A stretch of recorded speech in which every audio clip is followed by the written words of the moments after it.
TBRI. TBRI. TBRI. TBRI. TBRI. TBRI. TBRI. TOVD. TBRI. TBRI. TBRI. Intervención relacional basada en la confianza.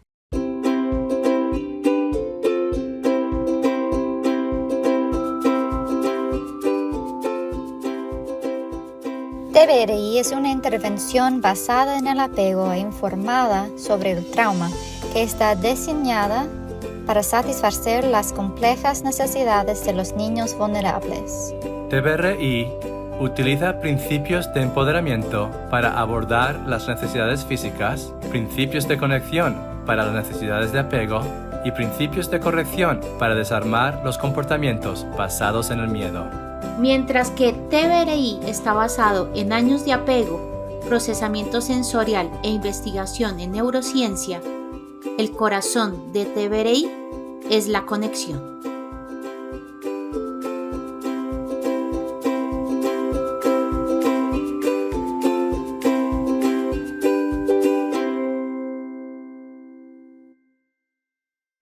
Hola y bienvenidos al podcast TBRI.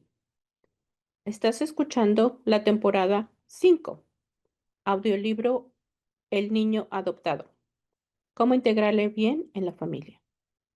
Estamos en el capítulo número 3. En este audiolibro hablaremos sobre la intervención relacional basada en la confianza o TBRI. Hablaremos de diferentes elementos del modelo en sí y también de cómo se aplica TBRI en varios sistemas de atención y en la práctica. Por favor, síguenos en Instagram, @tbri.español para ver más información sobre cada capítulo y para ver anuncios, recursos y entrenamientos en el futuro. Soy tu anfitriona, Gaby García, soy representante del Instituto de Desarrollo Infantil Karin Purvis. Capítulo número 3. Resolver el rompecabezas de la conducta difícil.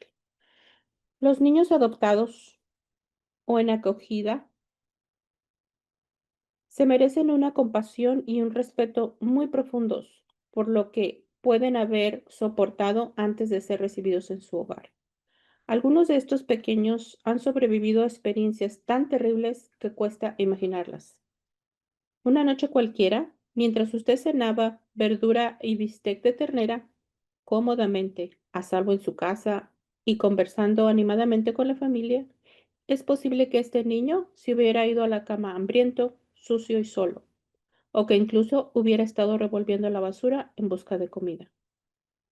Los niños que se crían en un entorno duro o disfuncional acaban centrándose en su propia supervivencia. No puede esperarse que conozcan las normas de la familia, de la vida familiar, o ni siquiera que dispongan de todas las capacidades intelectuales. La complicada historia de estos niños implica que usted, como cuidador, tendrá que esforzarse mucho más para entender y afrontar sus carencias únicas y tomar la decisión consciente de ayudarles a adquirir las habilidades que necesitan para vivir en un hogar con una familia que les quiere.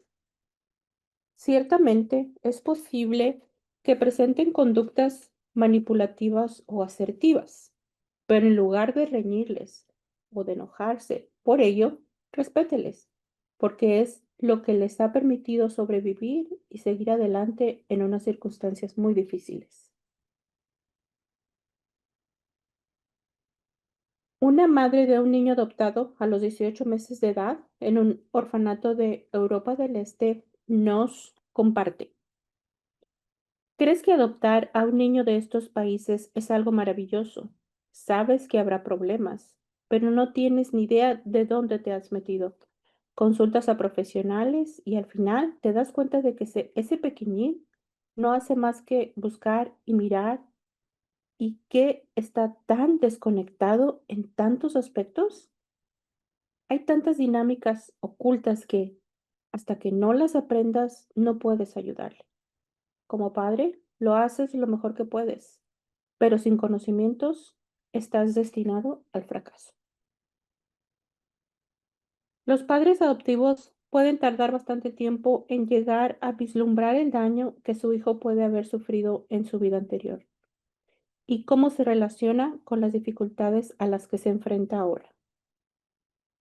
Los niños adoptados y en acogida pueden traer consigo cuestiones relacionadas con el abandono, la pérdida y el duelo, disfunciones del apego, alteraciones neurológicas, déficits cognitivos, problemas de coordinación y de motricidad, déficits de procesamiento sensorial, miedo, ira, flashbacks y estrés postraumático.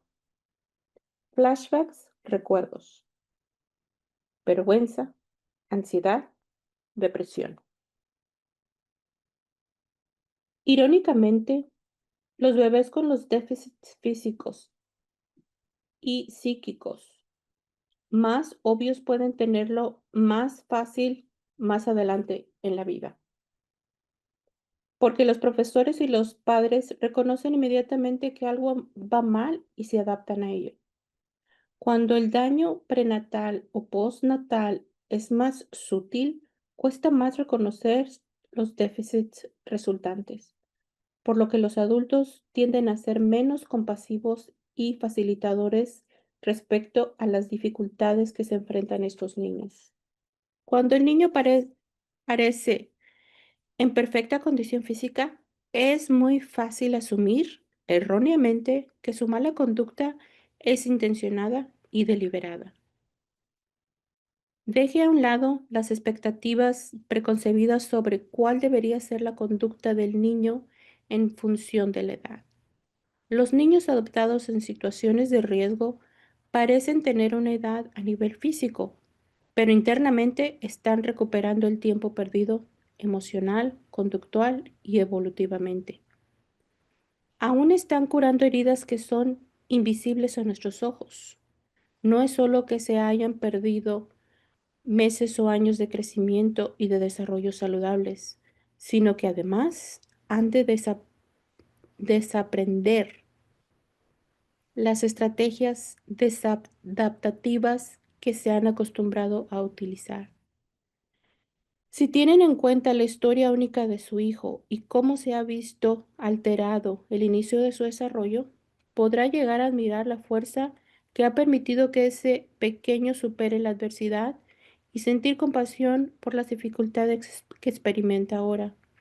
Es importante respetar los déficits neurológicos y el miedo profundo que subyacen a las conductas perturbadoras y desadaptativas. Si entiende mejor lo que motiva a su hijo, estará en mejor posición para ayudarle a recuperarse. Resolver el rompecabezas. En el capítulo 2 hemos visto algunos de los puntos donde pueden empezar los problemas de desarrollo. Conocer la procedencia de su hijo es un buen punto de partida para empezar a detectar los problemas que podrían afectarle. Sin embargo, desenredar los hilos entrelazados de las dificultades cognitivas, físicas y conductuales también requiere cierta labor detectivesca. En la tabla 3.1 encontrará algunas ideas sobre la diversidad de mensajes ocultos tras la conducta difícil. Los siguientes apartados tratan de los síntomas y de las dificultades asociadas a ciertos trastornos o historias personales. No todos los niños presentarán todos los síntomas y los trastornos se superponen hasta cierto tiempo. Las listas no pretenden ser una valoración negativa de los niños vulnerables, sino que al contrario, se presentan con la intención de ayudarle a entender y a responder con compasión de manera realista al niño al que ha acogido en su familia. Tabla 3.1.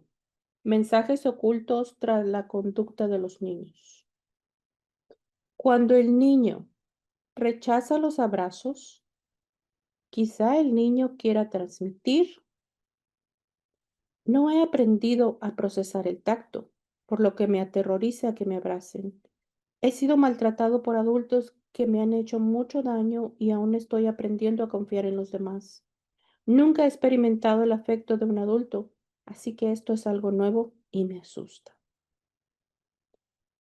Cuando el niño se acerca a los desconocidos indiscriminadamente, quizá el niño quiera transmitir: mis cuidadores eran inconstantes y me abandonaron, por lo que busco desesperadamente seguridad y aprobación allá donde me encuentre y como pueda. Es una especie de seguro. Deseo intensamente el contacto físico y la interacción debido a un trastorno de procesamiento sensorial. Cuando el niño se enfada con facilidad, quizás el niño quiera transmitir: estoy aterrorizado e intento protegerme de una situación que se parece a algo terrible que me sucedió en el pasado. Me siento muy frustrado porque no sé cómo expresar mis emociones y mis necesidades. Estoy incómodo porque mis niveles de azúcar en sangre son demasiado bajos y no sé qué hacer cuando tengo hambre. Estoy agotado físicamente y mi neuroquímica está desequilibrada, pero no sé qué hacer al respecto. Estoy agotado y necesito descansar. Por favor, no me dejes solo. Me aterra que me vuelvan a abandonar. Debo tener el control porque nunca me he encontrado con adultos responsables. Cuando el niño quiere que le dejen solo, quizás el niño quiera transmitir: no sé qué hacer en este ambiente. Todo me parece nuevo, confuso o aterrador. Tengo una sobrecarga sensorial y necesito dejar que el cuerpo se relaje y se recargue. Cuando el niño desobedece las instrucciones, quizá el niño quiera transmitir: no entiendo todos los sonidos ni todas las palabras que me dicen, porque cuando era pequeño no recibí estimulación sonora ni lingüística y aún no proceso bien estos estímulos. Quiero tener el control porque nunca he podido confiar en los adultos. Solo puedo confiar en mí mismo. Tengo retrasos de aprendizaje que me impiden entender las instrucciones. Cuando el niño coquetea o muestra precocidad sexual, quizá el niño quiera transmitir: es lo que me enseñaron a hacer, porque mis cuidadores abusaron sexualmente de mí. La sexualidad inadecuada ha sido la única manera de atraer atención positiva cuando era más pequeño y no sé de qué otro modo agradar a la gente. Cuando el niño maltrata a otros niños o se muestra agresivo, quizá el niño quiera transmitir: trato a los demás como me han tratado a mí. Estoy asustado y triste. Mi neuroquímica está desequilibrada. Intento mitigar mi propio dolor emocional haciendo daño a los demás. Cuando el niño se muestra inquieto y no para de moverse, quizá el niño quiera transmitir: debo estar alerta y preparado para defenderme en cualquier momento, porque en el pasado no había ningún adulto que me protegiera. Cuando el niño almacena o roba comida, quizá el niño quiera transmitir: antes tenía mucha hambre, casi no me daban de comer y estuve a punto de morirme de hambre. Tengo miedo de que me vuelva a pasar lo mismo. Cuando el niño le da miedo volver solo de la escuela, quizás el niño quiera transmitir: durante mis primeros años de vida me atacaron y me maltrataron y ahora necesito sentirme protegido.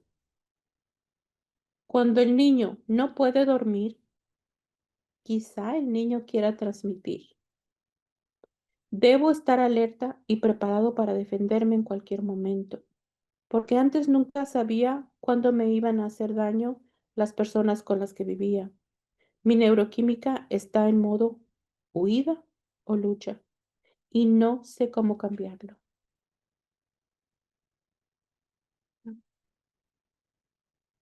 Niños criados en un entorno empobrecido. Cuando un niño ha sufrido carencias y pobrezas al principio de su vida, sus síntomas físicos y conductuales pueden incluir almacenamiento de comida y miedo a pasar hambre, ya que no tenía suficiente para comer. Parte posterior del cráneo aplastada, por haber estado tendido de espaldas en la cuna durante demasiado tiempo. Ojos viscosos, de haber mirado el techo durante horas.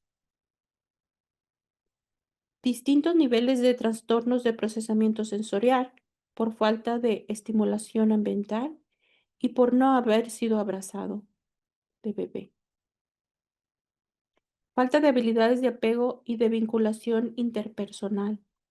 Falta de empatía por los demás debido a la ausencia de un cuidador atento y de protección.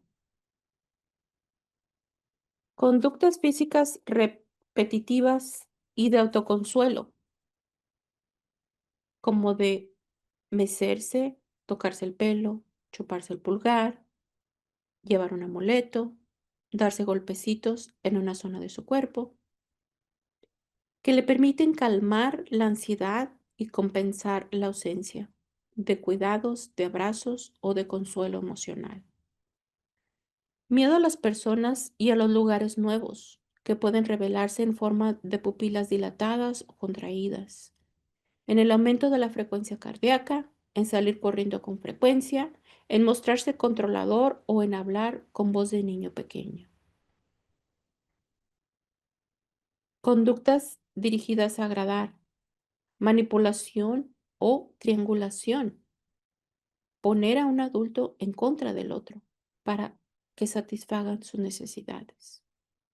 Lo que puede ser habitual en niños que tenían que congraciarse con los cuidadores del orfanato si querían que les hicieran caso. Amistad indiscriminada.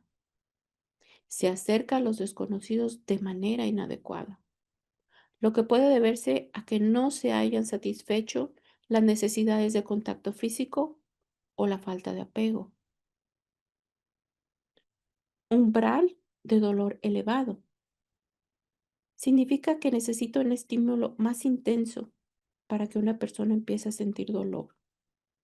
Debido a la falta de apego, a la privación sensorial y a los niveles elevados de cortisol, la hormona del estrés. Peso y estatura inferiores a la medida, debido a la desnutrición o a la exposición prenatal a drogas o alcohol. Retraso en el aprendizaje y en el procesamiento del lenguaje debido a la falta de apego, a la privación sensorial o a niveles elevados de estrés. Pérdida de audición debido a las infecciones de oído crónicas que no se trataron. Trastorno de procesamiento sensorial. Para los niños con disfunciones en el procesamiento sensorial, el mundo nunca es seguro ni predecible. Estos jóvenes viven en un estado de desorientación continua. Es como si pasaran del mar a la tierra y de la tierra al mar continuamente, o como si vivieran en la casa de los espejos de los parques de atracciones. El mundo está distorsionado y malinterpretan los estímulos. Sus sentidos están mal calibrados debido a la falta de experiencia. Algunos niños reaccionan buscando más de una sensación concreta. Otros la evitan a toda costa. Algunos niños hacen ambas cosas. Los niños con un trastorno de procesamiento sensorial tienden a presentar un retraso en el desarrollo físico y en la adquisición del lenguaje. Su hijo también puede alterarse con sonidos intensos o estridentes, reaccionar ante perfumes y olores, Mostrarse agitado ante imágenes visuales o escenas vibrantes y animadas. Mostrar aversión a muchos sabores y texturas de los alimentos. Reaccionar de manera extraña cuando se le mueve o se le abraza. Ser torpe, tener mal equilibrio y falta de coordinación. Distraerse con facilidad, quejarse mucho. Tener miedo a lo nuevo, decir con frecuencia, no puedo. Mostrarse agresivo, dar golpes y decir, no pienso hacerlo. Mostrarse inusitadamente activo o pasivo, o ambas cosas. Tender a tener rabietas, enojos, imprevisibles o apartarse. No querer llevar cierta ropa. No querer comer ciertos alimentos.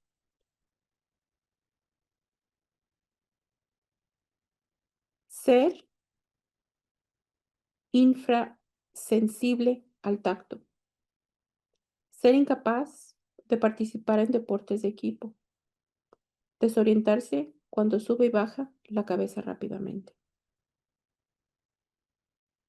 Quizás se dé cuenta de que su hijo con trastornos sensoriales hace lo siguiente.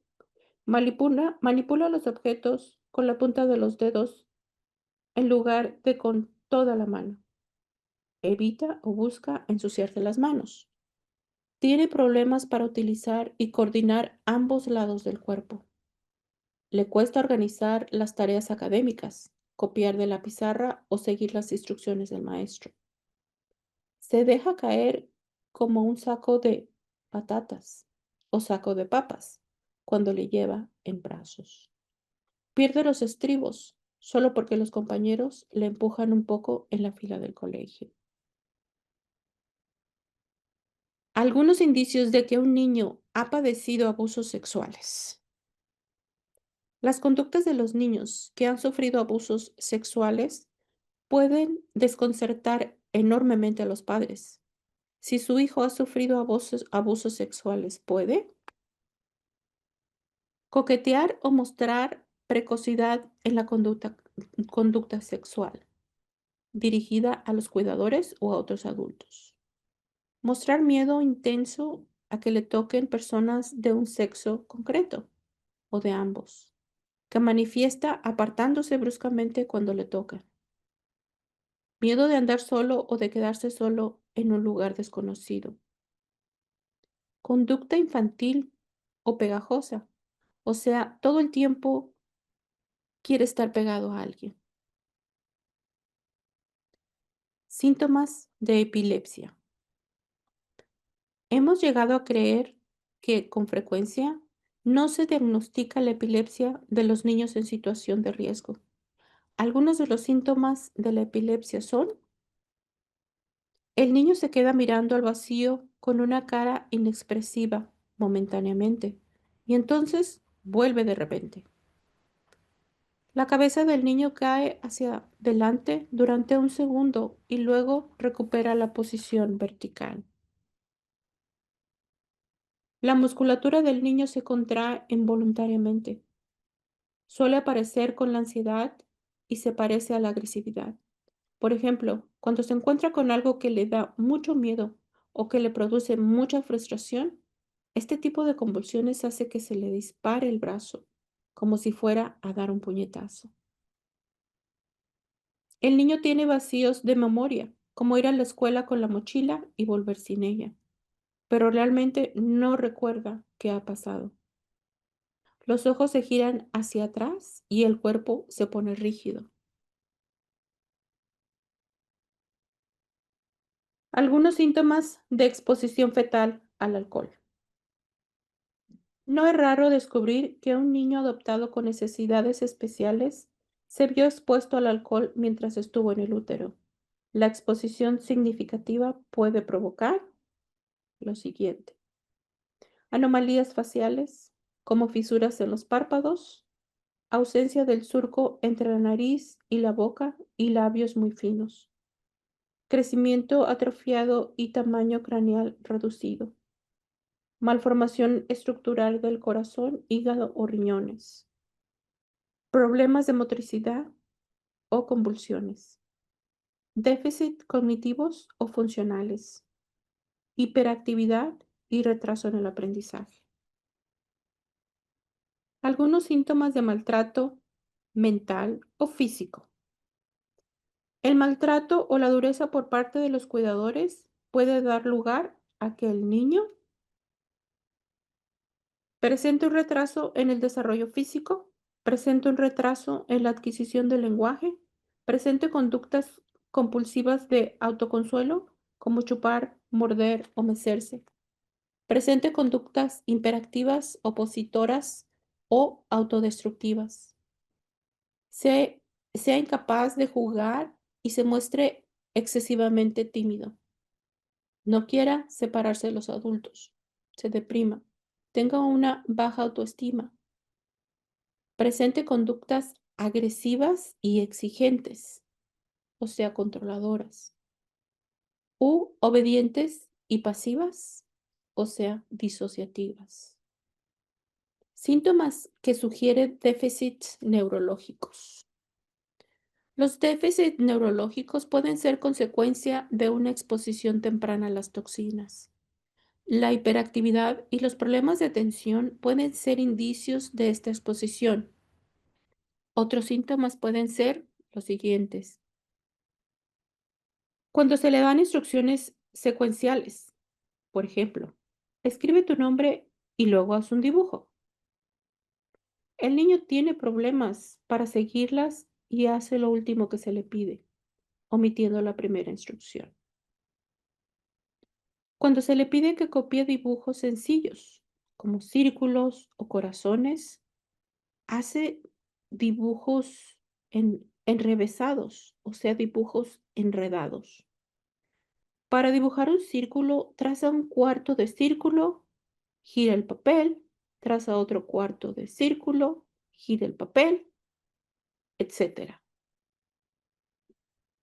El miedo es una motivación muy poderosa. Tal y como aprenderá en el próximo capítulo, muchas de las conductas aberrantes o difíciles del niño son consecuencia del miedo y del dolor. Algunos niños exteriorizan el miedo. Otros dirigen el malestar hacia el interior, interiorizan. Y otros hacen ambas cosas. La tabla 3.2 presenta varias conductas originadas por el miedo.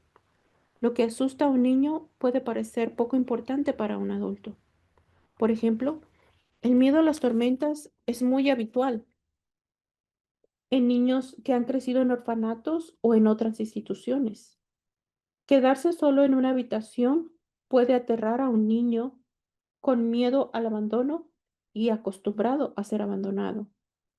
Una simple caricia o abrazo puede resultar terrorífico para un niño a quien nunca han abrazado de bebé.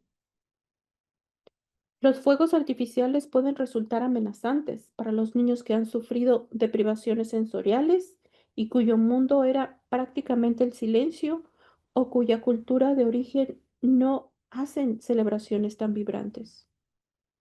No hemos vivido la vida de estos niños, por lo que nos cuesta mucho entender lo que han soportado y los miedos que aún perduran.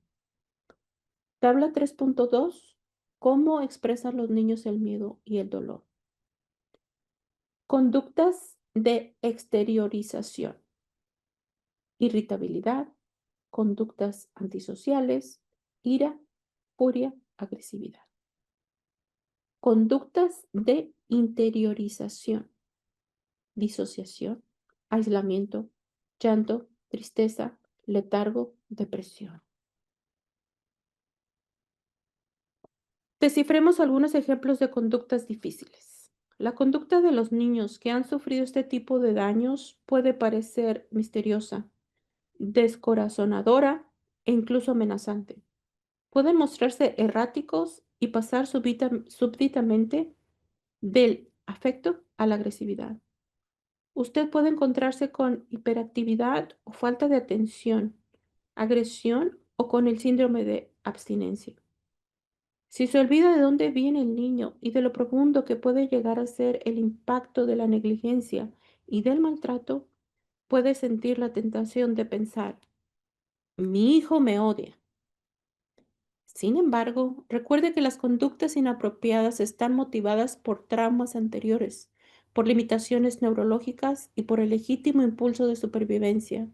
Muchos niños adoptados con problemas aún no disponen de las habilidades lingüísticas necesarias para expresarse plenamente. No han crecido en un entorno normal que les haya enseñado a modular su conducta. Operan en base a sus limitadas experiencias vitales, complicadas y aumentadas por su historial personal y por sus carencias.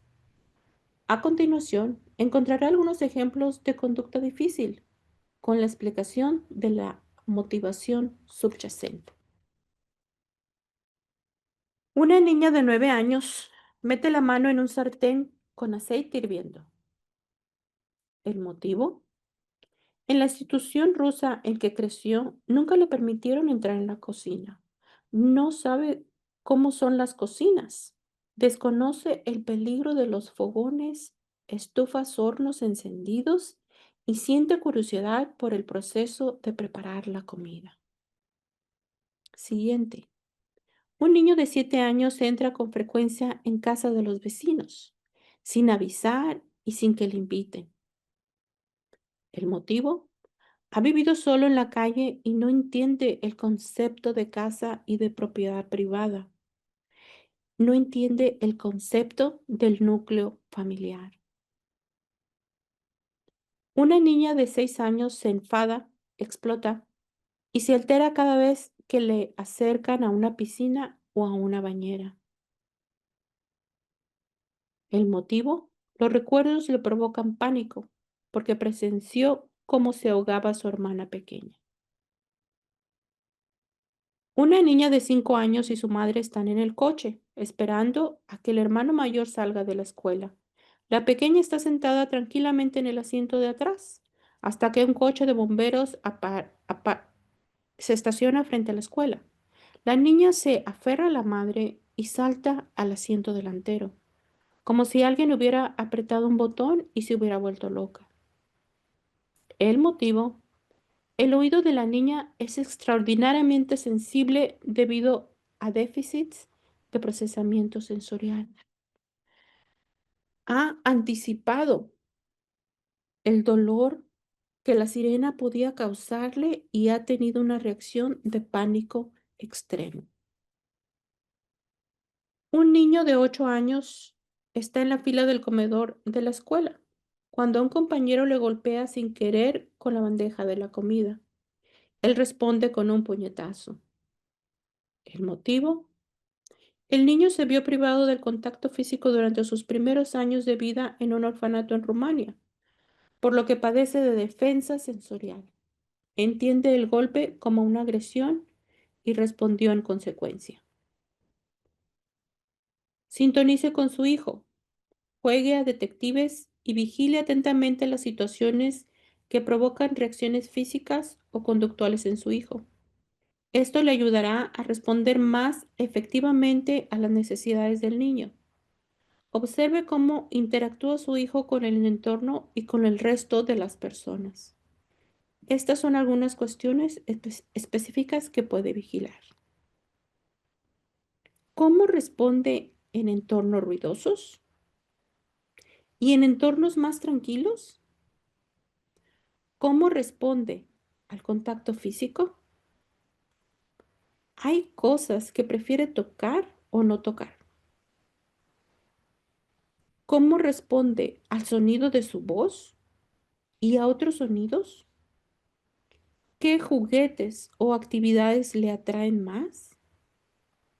¿Hay actividades concretas que abandone rápidamente? ¿Qué distancia marca en las interacciones personales con usted? ¿Presenta conductas repetitivas que revelan ansiedad? ¿El corazón se le acelera cuando se sienta tranquilamente? ¿Aprieta los puños con frecuencia? ¿Sus pupilas están demasiado dilatadas o demasiado contraídas? ¿Cuándo parece más feliz? ¿Cuándo parece más tranquilo? ¿Qué situaciones le provocan rabietas, enfado? ¿Da muestras de ira o de depresión? Sintonizar con su hijo es una parte importante en el proceso de curación de los niños con dificultades de apego. Ver más allá de la mala conducta. Los niños que exteriorizan el miedo pueden parecer fuertes, pero son sorprendentemente frágiles en su interior. Cuando la mala conducta exteriorizada se encuentra con un asalto de fuerza adulta, acaban creyendo que nadie les entiende o que nadie se preocupa por ellos, y esto hace que aún se porten peor. Ante una mala conducta, siempre hemos de mirar más allá y preguntarnos, ¿qué me está diciendo en realidad? ¿Qué necesita en realidad? Las conductas nos da indicios sobre la historia del niño, sobre su dolor, su miedo, sus necesidades. Aunque corrijamos la mala conducta directamente y rápidamente, también hemos de tratarla con sensibilidad y con responsabilidad, ya que nos señala las necesidades más profundas del niño. Los niños que han sufrido privaciones o daños antes de ser adoptados carecen de muchos tipos de conexiones. Pueden carecer de conexiones sociales, emocionales, neuroquímicas, cognitivas o sensoriales. En consecuencia, se aíslan con gran facilidad en un mundo propio. Nuestro objetivo consiste en acercar a estos niños a nosotros, introducirlos en nuestra esfera de orientación cálida y de cuidados afectuosos para ayudarles a conectar con su mundo y con las personas que tanto les quieren. Nuestro propósito es ver más allá de las conductas desadaptativas para llegar al niño real que se ha escondido, se ha atrincherado tras una fortaleza de miedo. Utilizamos el término niño real para aludir al núcleo de mayor potencial en el interior del pequeño. Nuestro objetivo es siempre liberar y revelar ese magnífico núcleo interior y permitir que el niño experimente todo su potencial con una persona afectuosa, conectada y competente. El podcast de TVRI es producido por el Instituto de Desarrollo Infantil Karin Purvis en TCU. Para obtener más información sobre TVRI y los recursos mencionados en este episodio, visita la página de notas de este podcast.